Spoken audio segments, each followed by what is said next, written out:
Hello all dear student. आज के class में हम सेंटेंस को कंटिन्यू करेंगे। इसके पहले वाले क्लास में आपने देखा पार्ट्स ऑफ सेंटेंस यानी सब्जेक्ट प्रेडिकेट। तो सब्जेक्ट प्रेडिकेट अब फिनिश हो चुका है। अब हम आज स्टार्ट करेंगे काइंड्स ऑफ सेंटेंस। तो चलिए देखते हैं कि सेंटेंस के कितने काइंड्स होते हैं। देखिए लिखा हुआ है there are 5 kinds of sentence, यानी सेंटेंस के अगर काइंड्स की बात करें तो there are 5 kinds of sentence, 5 प्रकार के होते हैं। First is assertive sentence, second interrogative sentence, and third is imperative sentence, 4 exclamatory sentence, and 5 is optative sentence। हाँ, कुछ बुक्स में आप पाएंगे कि वहाँ पर 4 टाइप के सेंटेंस की बात की जाती है। जैसे अगर हम एक बुक का नाम लें जैसे रेन एंड मार्टिन, उसमें देखेंगे तो 4 टाइप से उसमें दिखाया गया है। बट आप जानते रहिए कि 5 काइंड्स होते हैं इसके। ऑप्टेटिव उसमें नहीं दिखाया गया है, सिर्फ 4 काइंड्स को दिखाया गया है। तो ऑप्टेटिव भी जानते रहिए।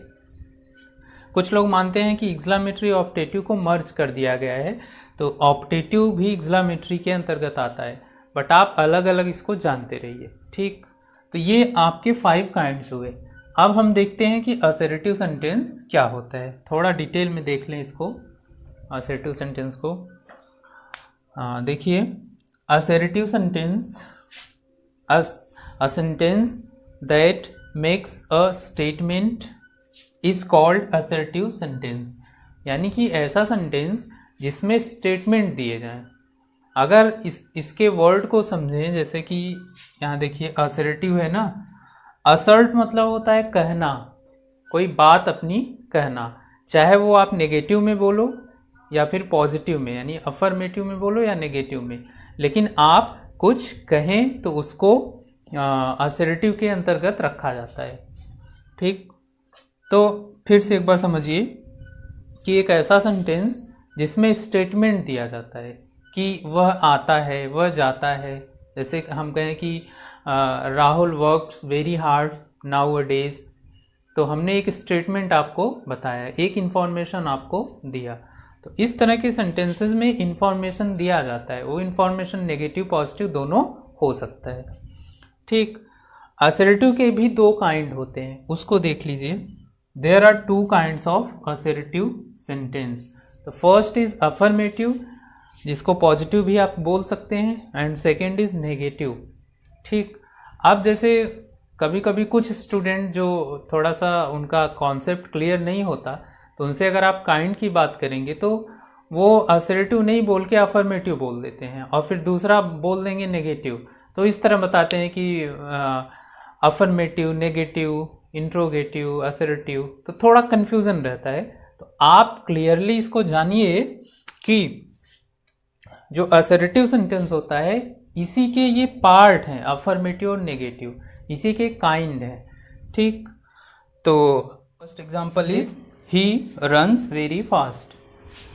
ये एक तरह का अफर्मेटिव सेंटेंस है तो ये असर्टिव ही। असर्टिव में जो फर्स्ट वाला है अफर्मेटिव, ये उसके अंतर्गत आता है। और देखिए इसका हमने सिनोनिम्स बताया आपको, पॉजिटिव। ये पॉजिटिव में चीज़ें बताई जा रही हैं, जो स्टेटमेंट है that is positive. He runs very fast, वह बहुत तेज दौड़ता है। सेकेंड एग्जाम्पल देखिए, they did not accept that proposal, वे उस प्रस्ताव को स्वीकार नहीं किए। तो ये एक तरह का नेगेटिव सेंटेंस है। ठीक, तो आपने दोनों एग्जाम्पल के थ्रू समझा कि अफर्मेटिव जो होता असर्टिव जो होता है वो 2 तरह से हम देख सकते हैं, अफर्मेटिव में और नेगेटिव में। ठीक, तो ये था आपका assertive sentence.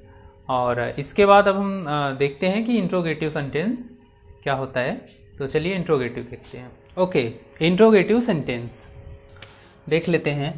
A sentence that ask question is called interrogative sentence. Means एक ऐसा सेंटेंस जिससे हम क्वेश्चंस करें उसको हम बोलते हैं इंट्रोगेटिव सेंटेंस। ठीक, तो एग्जाम्पल देखिए क्या है, have you done your work. देखिए इस सेंटेंस से क्वेश्चन किया जा रहा है कि तुमने अपना काम पूरा कर लिया है, क्वेश्चन पूछा गया। सेकेंड वाला भी देख लीजिए, व्हाट इज़ योर नेम।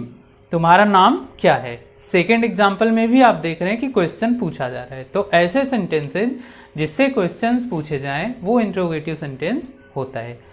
तो ठीक है, देखिए दोनों के स्ट्रक्चर में आपको थोड़ा डिफरेंस दिख रहा होगा। ये पहला वाला सेंटेंस जो है ये स्टार्ट है हेल्पिंग वर्ब से, जबकि दूसरा वाला सेंटेंस स्टार्ट है क्वेश्चन वर्ड से।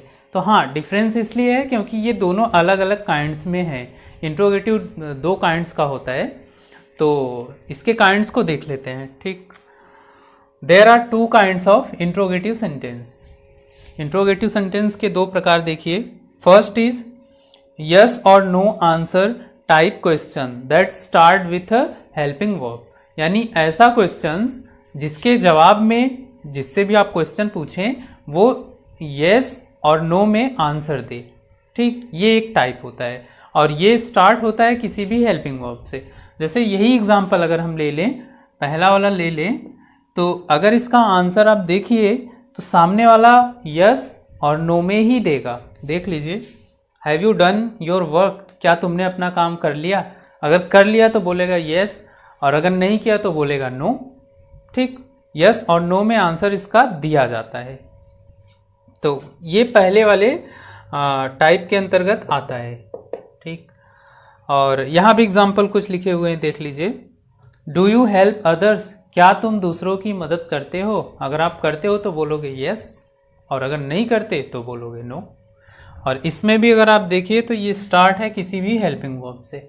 डू एक हेल्पिंग वर्ब है तो इसी से ये स्टार्ट है। सेकेंड एग्जाम्पल देखिए इसमें, विल ही कम सून, वह जल्दी आएगा।